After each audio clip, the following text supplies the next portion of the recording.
Hello my dear students, welcome to my class where every learning is enjoyable. और आज से हम शुरू करने जा रहे हैं क्लास 11th की फिजिक्स, जिसमें जो हम काफ़ी सारी चीज़ों की स्टडी करने वाले हैं। तो आज की क्लास जो है वो हमारे लिए बिल्कुल बेसिक होने वाली है, यानी कि आज जो हम सिर्फ यही पढ़ेंगे कि फिजिक्स क्या है ना, व्हाट इज फिजिक्स।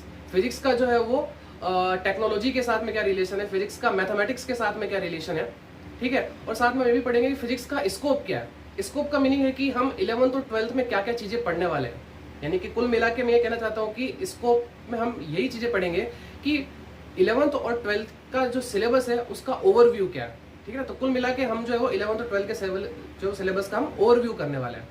क्लियर। अच्छा, साथ में हम ये भी पढ़ेंगे कि जो फंडामेंटल जो फोर्स है नेचर के अंदर, उनकी भी जो है वो हम स्टडी करेंगे, ठीक है। तो आज की क्लास बिल्कुल ही बेसिक होने वाली है, तो फटाफट आप अपनी कॉपी और पेन निकाल लीजिए और स्टार्ट करते हैं हम आज की क्लास। तो क्लास 11th की फिजिक्स का चैप्टर नंबर 1 फिजिकल वर्ल्ड, जो बहुत ही छोटा है और आज ही खत्म हो जाएगा, ठीक है। यानी कि इस चैप्टर से ज्यादातर चीजें एग्जाम में नहीं पूछी जाती है और ना ही कंपटीशन एग्जाम में जो है वो इस चैप्टर से चीजें आती है। हाँ, हम इस चैप्टर को इसलिए पढ़ रहे हैं क्योंकि हम फिजिक्स में इंटरेस्ट जो है वो लेना चाहते हैं, ठीक है ना। और हम फिजिक्स को काफी अच्छे से पढ़ना चाहते हैं, तो इसलिए फिजिक्स में इंटरेस्ट बनाए रखने के लिए हम इस चैप्टर को पढ़ेंगे, ठीक है। और काफी लड़के जो है इस चैप्टर को स्किप भी कर देते हैं कि नहीं, कोई चीज आती भी नहीं एग्जाम में तो इसको नहीं पढ़ेंगे, लेकिन हम पढ़ेंगे कि ताकि हमें पता तो चले कि एक्चुअल में चीजें क्या है, ठीक है। तो फिजिकल वर्ल्ड, तो फिजिकल वर्ल्ड में हमारा सबसे फर्स्ट टॉपिक है व्हाट इज फिजिक्स। फिजिक्स क्या है, यानी कि इस नेचर में जितने भी नेचुरल फेनोमेना हो रहा है और ये जो नेचर है उसकी स्टडी करना ही क्या है, फिजिक्स ही तो है। अच्छा, आप 9th और 10th से अभी पास होके आए हो, आप 11th के अंदर, ठीक है। आपने 9th भी पास किया, आपने 10th भी पास किया और आप 11th में आए हो, तो वहां पे आपने जो वो साइंस जो सब्जेक्ट पढ़ा है, आपके लिए नया सब्जेक्ट है फिजिक्स। अच्छा, फिजिक्स जो है वो साइंस की ही ब्रांच है, अरे बात समझ में, जिसमें हम जो है वो नेचर और नेचुरल फेनोमेना की स्टडी करते हैं। So physics is the branch of science which is devoted to the study of nature and natural phenomena. आगे बात समझ में, physics is the branch of science which is devoted to the study of nature and natural phenomena, यानी कि जो nature और natural phenomena है उसकी स्टडी करना ही क्या कहलाता है, फिजिक्स कहलाता है, ठीक है। अच्छा, अब इसमें क्या क्या चीज है कि in which we study the matter.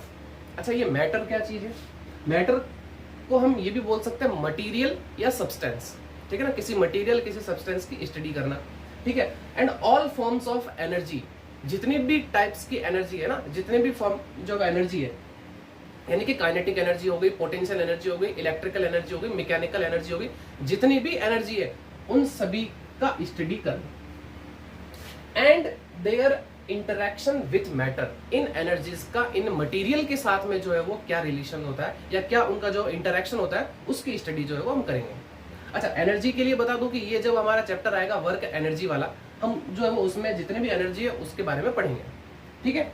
अच्छा, अब फिजिक्स हमें क्या बताती है, physics it tells us laws and principle that governs the universe, यानी इस यूनिवर्स को बनाने वाला जो लॉ और जो प्रिंसिपल्स है उनके बारे में जो है वो हम बताती है, ठीक है ना। It tells the laws and principle that governs the universe, है ना, जो इस यूनिवर्स को बनाते हैं, जो लॉज हो गए, जो प्रिंसिपल हो गए, उसके बारे में जो है हमें बताती है, ठीक है।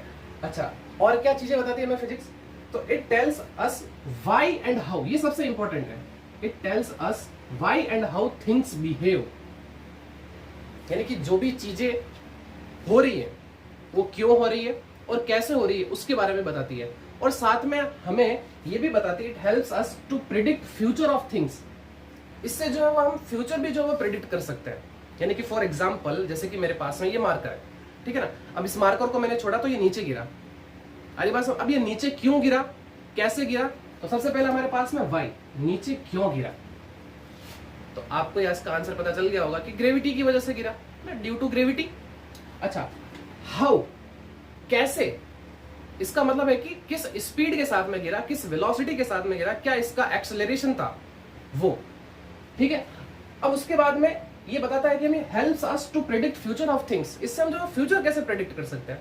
यानी कि फॉर एग्जांपल, अगर मैं इसी मार्कर को किसी बहुत ही ऊंची बिल्डिंग पे लेके चला जाऊं और फिर वहां से गिराऊं और फिर मैं आपसे पूछूं कि क्या इसकी स्पीड है, क्या इसकी वेलोसिटी है, क्या इसका एक्सेलरेशन रहा होगा, तो आप ये थोड़ी करोगे कि इसको जो है वो बहुत ही ऊंची बिल्डिंग पे लेके जाओगे, फिर वहां से इसको गिराओगे, फिर उसकी वेलोसिटी और एक्सेलरेशन बताओगे। नहीं, हमारे पास में इक्वेशंस है ना। आ रही बात समझ में? मोशन की जो इक्वेशन है, 3 इक्वेशन आपने पढ़ी है। v is equal to U plus AT, 9th में आप पढ़ के आए हो है ना। v equal to U plus AT, ये जो इक्वेशंस है, v is equal to U plus AT, s is equal to U T plus half AT square, v square minus U square is equal to 2as। अरे बात समझ में? फॉर्मूले लगाएंगे और आंसर निकाल लेंगे। अरे बात समझ? तो ये थोड़ी करेंगे कि हम इसको 200 या मतलब 200 मीटर ऊंची बिल्डिंग है या 300 मीटर ऊंची बिल्डिंग है वहां पे लेके जाएंगे, तो ऐसे थोड़ी करेंगे। आगे बात समझ में? मतलब इतनी बड़ी बड़ी इमारतें होती तो नहीं है, लेकिन जस्ट फॉर एग्जांपल ऐसे मैं बता रहा हूँ, ठीक है ना। 20 मीटर हो सकती है, 30 मीटर हो सकती है, ठीक। अच्छा, तो ये चीजें लगा के हम जो है वो बता सकते हैं कि क्या उसकी वेलोसिटी होगी, क्या उसकी जो है वो स्पीड रही होगी, क्या उसका एक्सेलरेशन रहा होगा। तो ये सारी चीजें आगे बात, ये मेन इंपॉर्टेंट पॉइंट है कि जब जो भी चीजें हो रही है वो क्यों हो रही है, किस वजह से हो रही है। आगे बात समझ में? मैं एक और एग्जांपल लेता हूँ, जैसे कि आपने वाटर की ड्रॉप देखी होगी, है ना। अगर आप वाटर की ड्रॉप को अगर किसी सरफेस पे गिराते हो तो किस शेप में बनती है? वो स्फेरिकल शेप में बनती है ना। ना तो वो चौकोर बनती है, ना ही वो ट्रायंगुलर बनती है। कैसे तो बनती नहीं है ना, सिर्फ कैसी बनती है? स्फेरिकल बनती। क्यों बनती है? सरफेस टेंशन की वजह से बनती है। तो ये चीजें हम सब पढ़ेंगे इस क्लास 11th की फिजिक्स के अंदर। आगे बात समझ में? अच्छा, तो इन चीजों को नोट करिए, फिर हम पढ़ते हैं कि फिजिक्स का स्कोप क्या है, हमें 11th और 12th में क्या क्या चीजें पढ़नी है। तो पहले इन सभी चीजों को नोट करो, फिर हम जो है वो आगे बढ़ते हैं। क्लियर? तो स्टूडेंट्स, अब हम आगे बढ़ते हैं हमारे अगले टॉपिक की तरफ, जो है हमारा स्कोप ऑफ फिजिक्स। कि फिजिक्स का स्कोप क्या है, यानी कि 11th और 12th में हमें क्या क्या चीजें पढ़नी है, ठीक है ना। हम जो है वो सिलेबस का ओवरव्यू करेंगे अब। तो स्कोप ऑफ फिजिक्स को जो है वो 2 कैटेगरी में जो है वो डिवाइड किया गया है।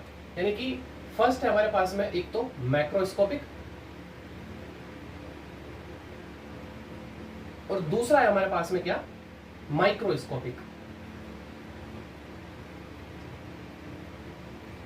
फिजिक्स के स्कोप को जो है वो 2 कैटेगरी में डिवाइड किया गया है। फर्स्ट है मैक्रोस्कोपिक और दूसरा है माइक्रोस्कोपिक। मैक्रो का मतलब होता है कि लार्ज, है ना, बड़ा, और माइक्रो का मतलब होता है छोटा। तो सबसे पहले हम पढ़ेंगे कि मैक्रोस्कोपिक क्या है, ठीक है ना। तो फिजिक्स का जो स्कोप है वो है जो मतलब मैक्रोस्कोपिक में क्या क्या चीजें हमें पढ़नी है। तो मैक्रोस्कोपिक के लिए मैं इसको हटा देता हूं, पहले हम मैक्रोस्कोपिक पढ़ेंगे, फिर हम जो है वो माइक्रोस्कोपिक पढ़ेंगे। तो मैक्रोस्कोपिक में जो है वो हम बहुत सारी चीजों को पढ़ेंगे। आ रही बात समझ में? जैसे कि हम बात करते हैं first classical mechanics. Classical mechanics, classical mechanics, ठीक है। इसको नीचे लिख देता हूं क्योंकि और भी सारी चीजें बतानी है। Classical mechanics. अच्छा, अब क्लासिकल मैकेनिक्स में क्या क्या चीजें पढ़नी है। अच्छा, मैं यहाँ पे जो चैप्टर के नाम नहीं लिख रहा हूँ, मैं जो है वो यहाँ पे मेजर चीजों को लिख रहा हूँ, ठीक है। दूसरा है हमारे पास में थर्मोडायनामिक्स, थर्मोडायनामिक्स, ठीक है। तीसरा जो है वो हमारे पास में है वो है इलेक्ट्रोमैग्नेटिज्म, और लास्ट जो है वो हमारे पास में वो है ऑप्टिक्स, ठीक है। तो फिजिक्स के स्कोप में जो मैक्रोस्कोपिक है उसमें जो है वो ये चीजें, 4 चीजें, यानी कि ये तो आपके पास में 11th को कवर करेगी, ये आपके पास में 11th को कवर करेगी, ये भी जो है आपके पास में 11th में, और ये जो दोनों चीजें वो आपके पास में 12th की है। इन चीजों को जो है हमें 12th में पढ़ना है, और इनको जो है वो हमें जो है वो हमारे इस साल 11th में पढ़ना है हमें, ठीक है। सो क्लासिकल मैकेनिक्स में क्या क्या चीजें, जैसे कि हमारे पास में हो गया मोशन, ठीक है ना, मोशन। अच्छा, मोशन आप 9th में पढ़ के आए होंगे। उसके बाद हमें पढ़ना है laws of motion, laws of motion भी पढ़ना है हमें, आगे बात समझ में। उसके बाद में हमें पढ़ना है वर्क एनर्जी, वर्क और एनर्जी के बारे में पढ़ना, और साथ में हम पावर के बारे में भी पढ़ेंगे। वर्क, एनर्जी, पावर, ये हमारे एक चैप्टर ही है 11th के अंदर, ठीक है। अच्छा, उसके बाद हमें क्या क्या चीजें पढ़नी है, जैसे कि ग्रेविटेशन, ग्रेविटेशन के बारे में पढ़ना है, ठीक है। हमें पढ़ना है रोटेशनल मोशन भी पढ़ना है, रोटेशनल मोशन। अच्छा, और क्या क्या चीज है इसके अंदर? इसके अंदर है हमारे पास में प्रॉपर्टीज ऑफ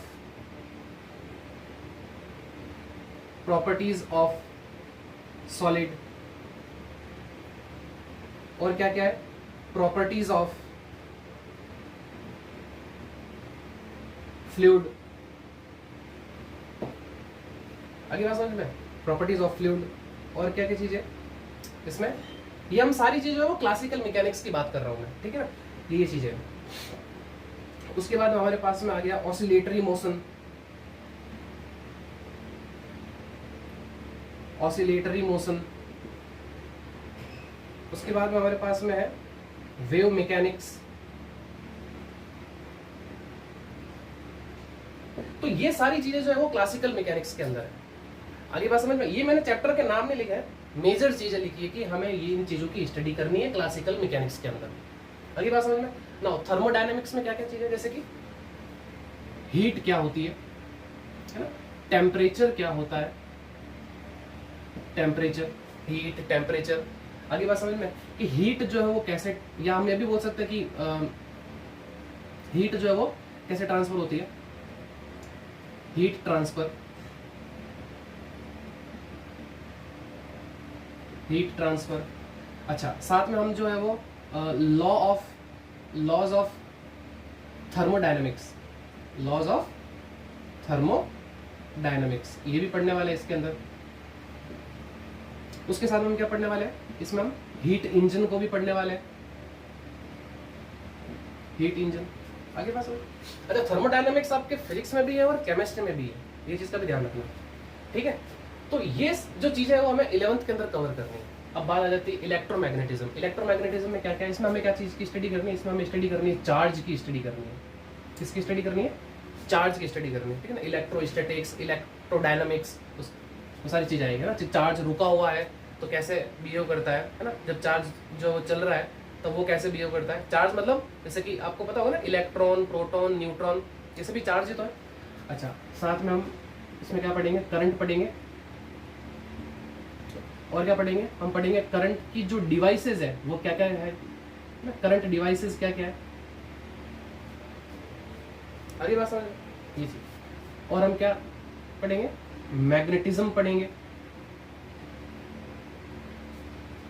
इसके अलावा और क्या चीज पढ़ेंगे? इसके अलावा पढ़ेंगे हम इसके अंदर इलेक्ट्रोमैग्नेटिक इंडक्शन, इलेक्ट्रोमैग्नेटिक इंडक्शन। ये सब 12th में है ना, इनकी टेंशन मत लेना। अभी आपको 11th में इन चीजों को कवर करना है, ठीक। Electromagnetic induction. अच्छा, उसके बाद में हमें क्या पढ़ना है इसके अंदर? हमें इसमें पढ़ना है अल्टरनेटिंग करंट, अल्टरनेटिंग करंट, जिसको हम एसी बोलते हैं शॉर्ट में। एसी वो एसी नहीं जो हवा खाती, अल्टरनेटिंग करंट है ना, करंट की बात करें। अच्छा, साथ में और क्या पढ़ेंगे? हम पढ़ेंगे इलेक्ट्रोमैग्नेटिक वेव, इलेक्ट्रोमैग्नेटिक वेव। ये सारी चीजें, ये चीजें जो है वो हम 12th में कवर करेंगे इलेक्ट्रोमैग्नेटिज्म के अंदर। और ये काफी बड़ी ब्रांच है, ठीक है ना। अब बात करते हैं ऑप्टिक्स। ऑप्टिक्स में क्या क्या चीजें पढ़नी है? जैसे कि ऑप्टिक्स के अंदर आपको पता होगा रिफ्लेक्शन,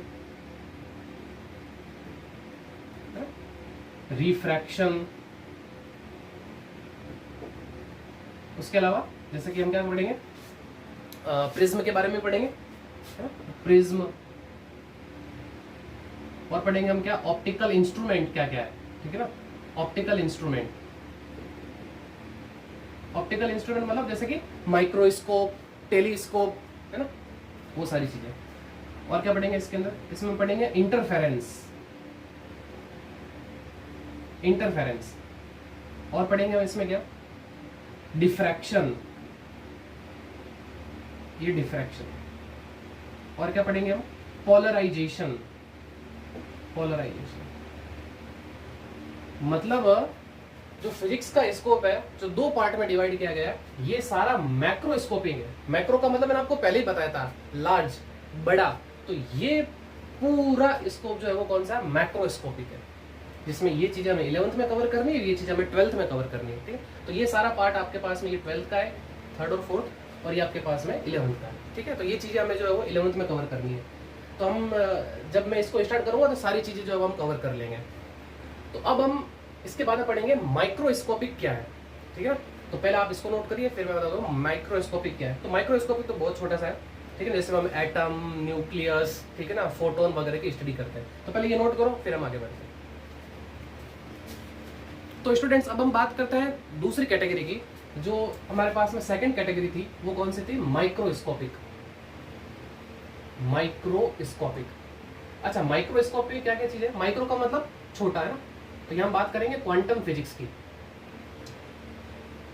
क्वांटम फिजिक्स, अच्छा क्वांटम फिजिक्स के लिए क्या क्या चीजें हमें हमारे पास में, तो हमें स्टडी करनी है किसकी? एटम्स की।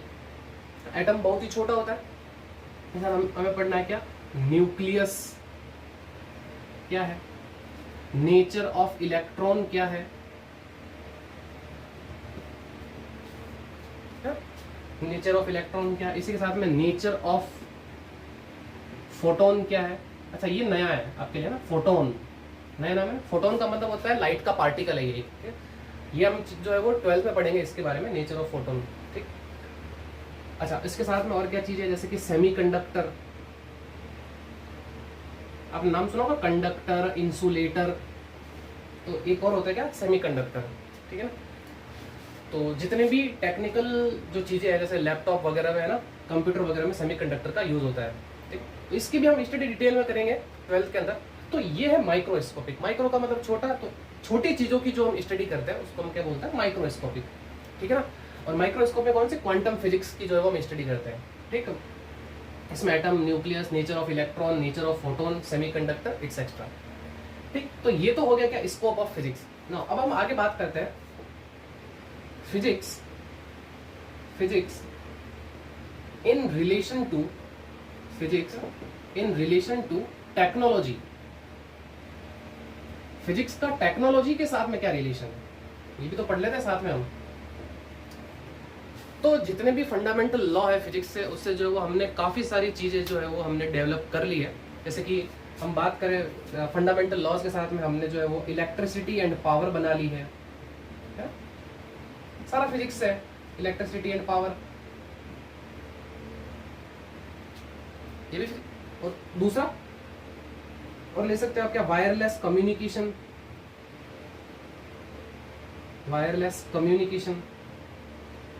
सब फिजिक्स से। अरे बात समझ में, ये सारी चीजें जो है वो कैसे? फिजिक्स से। जैसे कि हीट का ट्रांसफर होना, हीट ट्रांसफर, ये सारी चीजें।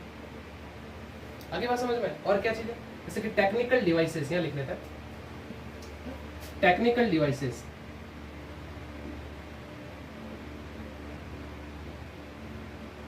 टेक्निकल डिवाइसेस भी इसी से बन, सब फिजिक्स की देन है। आगे बात समझ में? क्या क्या चीजें हैं तो आपको पता ही होगा। प्रोपल्सन रॉकेट,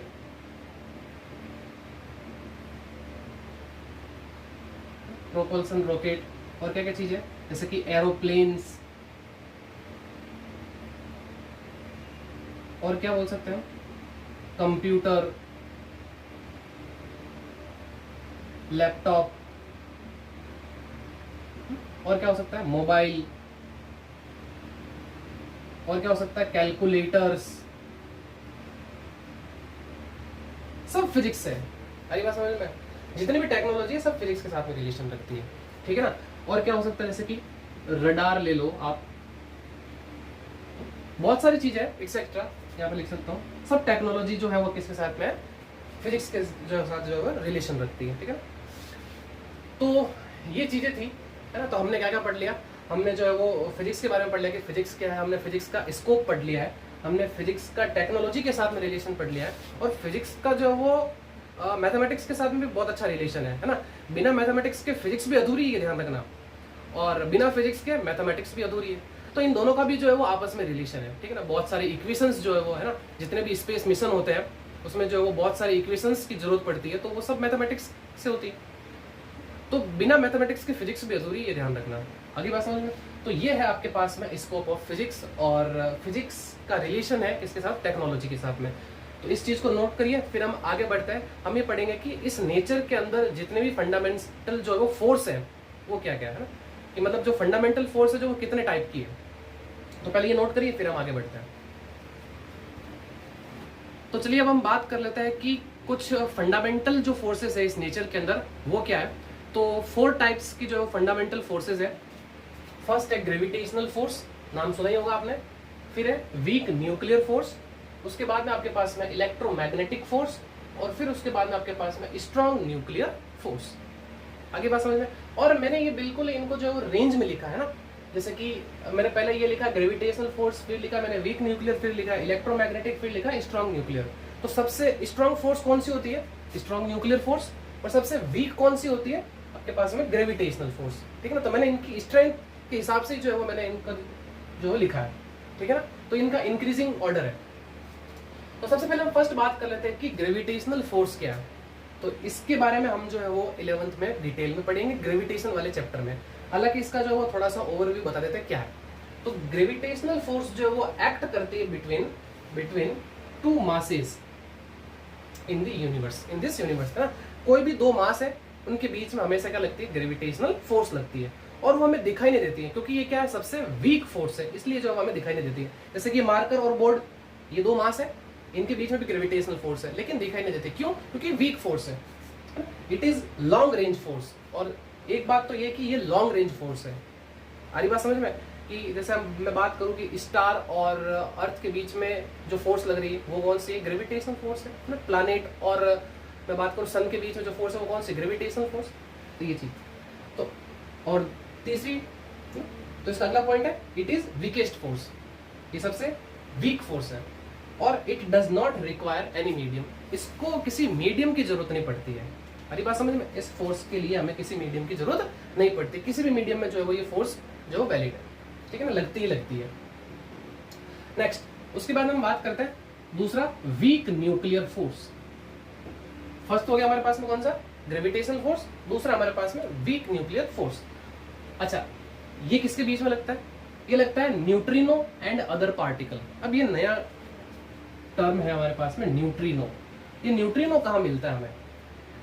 एक तो बात बताओ, तो ये जो वीक न्यूक्लियर फोर्स है ये बहुत ही रेयर है, बहुत कम देखने को मिलती है। और ये मिलती है तो कहाँ मिलती है? जो रेडियो एक्टिव जो भी हमारे पास में इवेंट होता है उसमें जो है वो ये हमें फोर्स देखने को मिलती है। बहुत रेयर है, ठीक है ना, बहुत ही कम दिखाई देती है।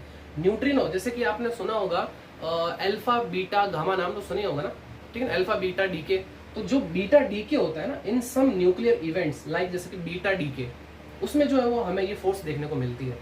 आगे बात समझ, रेयर है क्योंकि कम देखने को मिलती है, इसलिए मैंने लिखा है क्या? Rare force. अच्छा, अब ये फोर्स कैसी है? ये शॉर्ट रेंज फोर्स है। अरे बात समझ, जो छोटे छोटे पार्टिकल के बीच में लगती है। अच्छा, अब ये ध्यान रखना, ये जो फोर्स है ये it is stronger than gravitational force. इससे तो स्ट्रॉन्ग है, but weaker then electromagnetic and strong nuclear force. ये जो वीक न्यूक्लियर फोर्स है ये इन दोनों से तो वीक है, बट ग्रेविटेशनल से क्या है? स्ट्रॉन्ग है। आगे बात समझ में। और कहाँ देखने को मिलती है? सम न्यूक्लियर इवेंट के अंदर जो है हमें देखने को मिलती है, जैसे कि बीटा डीके। ये सारी चीजें जो है वो आप 12th में पढ़ोगे न्यूक्लियर फिजिक्स के अंदर। आगे बात समझ में। इस चीज की तो हमें स्टडी करनी है, ग्रेविटेशन फोर्स की। इसके लिए हम पढ़ेंगे कहाँ पे? 12th में। सेम इस तरीके से आपके पास में इलेक्ट्रोमैग्नेटिक फोर्स और स्ट्रॉन्ग न्यूक्लियर फोर्स, ये सारी चीजें जो है वो हम, ये second weak nuclear force, electromagnetic force और स्ट्रॉन्ग न्यूक्लियर फोर्स, ये हमें जो है वो 12th में पढ़नी है। और ग्रेविटेशनल फोर्स, इसका जो है वो हम 11th में जो है वो स्टडी करेंगे, जब हम ग्रेविटेशन चैप्टर जो है वो स्टार्ट करेंगे। तो इन 2 के बारे में तो हमने पढ़ लिया। नाउ रिमेनिंग 2 के बारे में पढ़ लेते, तो फटाफट इन चीजों को नोट कर लीजिए, फिर हम जो है वो आगे बढ़ते हैं।